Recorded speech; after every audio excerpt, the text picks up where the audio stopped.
do lots of media work at Starmines, in the newspaper, magazines, and this is the media workshop. So what we thought, what we could fund, actually, can I have 3 volunteers? I'm not telling you what for yet, it's 3, right, yeah, that's stay fine. there with it then, stay there. And that young lady there. One more volunteer. That young lady there.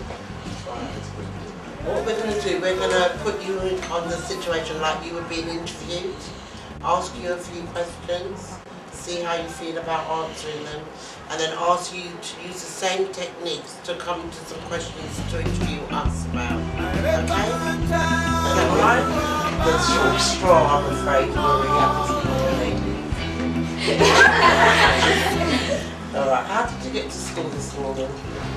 By bus. Do you always travel that way?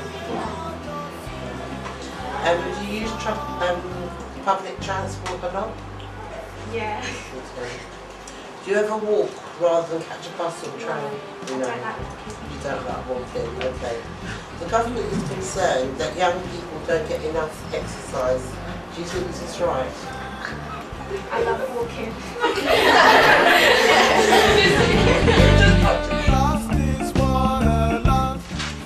What makes you happy? What makes me happy? What makes me happy is good food, fried dumplings, banana. Also, what makes me happy is music. I like music a lot. I like playing music, listening to music, and creating it. And what makes me happy, being in a good relationship with someone. What age did you learn to almost occur? When I was 22, I got my mental health when I was 22. So I spent most of my young adult years with mental problems. And it seems to me like that's all I've ever done. It's like a big milestone on my back, you know. I can't get out of it now. Because I spent most of my young days in hospital. Did the illness affect you in any way? Yes. What way? And how did I behave? Yeah. I thought I was a goddess. I thought I could do anything I wanted to. I ruled the world as far as I was concerned. How you doing? Do you have any other family that could support you? Now or? No. Sisters, yeah. I've got 2 sisters that support me. My son, he's brilliant. He's always supported me since he's been really little. And my daughter, even though she's only 6, she's a very good support for me. How does she like to talk to you? With my daughter? What about mental illness? I don't think she quite understands about it. She knows she sees me get my medications and she knows that I get medicine, but she doesn't really treat me any differently than anybody else. She doesn't look at me any differently as anybody else. How did you feel when you submitted it to hospital? I felt I shouldn't be there. Because I don't think anything was wrong with me. I was acting normal, doing my normal things, but they seemed to think there was something wrong with me. And up to this day, I still can't figure out what was wrong with me. Actually, when I got there and they started giving me medication, that's when the problems came. You know, I had side effects from the medication. I said, I was stupid like that, walking along the floor, because it affected me physically. And because I'm black, you know, they gave me more dosage than they did other people that were my colour. And I felt bad about that, and I still do. That's why I speak about these things now in the media, because they treat more black people, give them more medication than the white counterparts. And it affects black people more because our pigmentation's different and our culture's different. So I still feel that way now. I feel bad about it. You know, Uncle James said, you felt like Jesus. Why? Do you know why? Because at that point, you know, a lot of people said they felt like Jesus because they had some sort of religious tone to their illness. Like you felt, that Cora said she felt strong. You know, in some countries like Africa, if you had a mental health problem, you wouldn't be sort of classed as someone who is mad or bad. They think like you as like a sort of prince or king, you know, because your mind is not like you're a genius or something. Like Picasso, Mozart, even Fawlty Towers. You watch Fawlty Towers? that chap in Fawlty Towers, he's maniac, he's mad, he's mad. You know, most performers, they're mad. To be mad is not a bad thing, I think. You know, it gives you an energy that you can release and do creative things. That's what I think. Like one day I came home and my niece was there playing on the floor with crayons and stuff, and my mum was saying, "Tony, get away from Devon, get away from him, can't you see he's watching TV?" And I knew it, she's just alienating me away from my own family. Because, you know, with West Indian families, they think if you've got a mental illness, like something's wrong with you, you should be chained up or straitjacket. You know, it's nothing like that, my experience. So I don't think my family understood it. Do people treat you differently when they find out about your illness? Yes. Not all people, but some people do. How do they treat you? I've not really been treated well. I have. I mean, I've been told that, oh, I've seen in the news you can kill someone, I'm not talking to you, and things like that. But I just think that then that's that person's loss because they're so shallow, they don't know what they're talking about, you know. But some people do think like that. And it's, you know, could make it quite difficult or try and make it quite difficult for you. But you just got to, I mean, I just stand up and I say, yeah, you can say what you want, I'm here, I ain't going nowhere, you know what I mean? And that's it, that's it. Does anybody gargle here? Hands up if you gargle. Hands up if you breathe.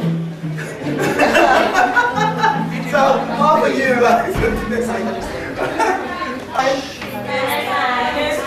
come on, I want to hear Southern accent. We're not in England anymore. Right. This time, call love. I just can't handle it. This is the first part of the phrase. Right. That's time, call love.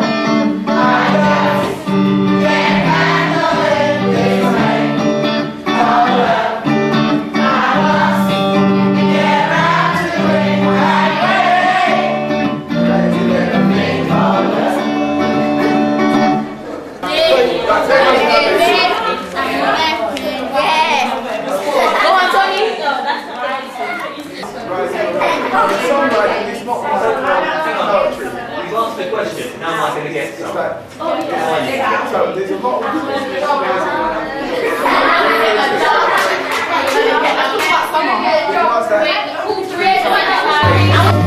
this one, is it?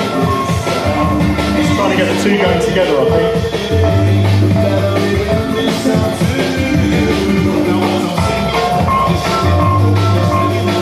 Oh, just bringing in another track underneath the one that was there, yeah? Is that too loud for you? Too loud for you?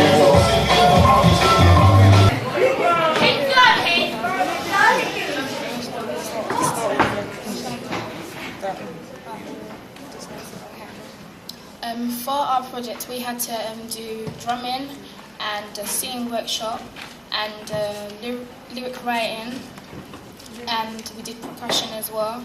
And at the end, we made a final piece where we put the singing and the percussion and the drumming together. Can you start?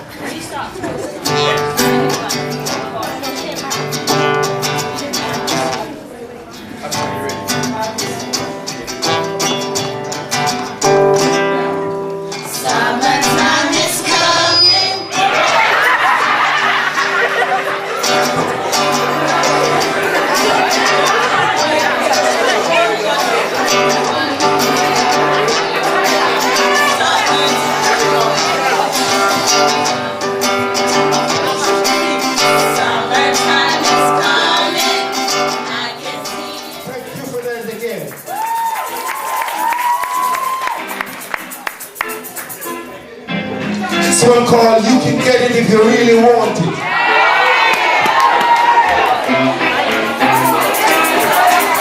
Remember all of the come? This one was written by Jimmy Cliff, performed by Jimmy Cliff, no performed by the Johnny went back. Get it out.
Thank you.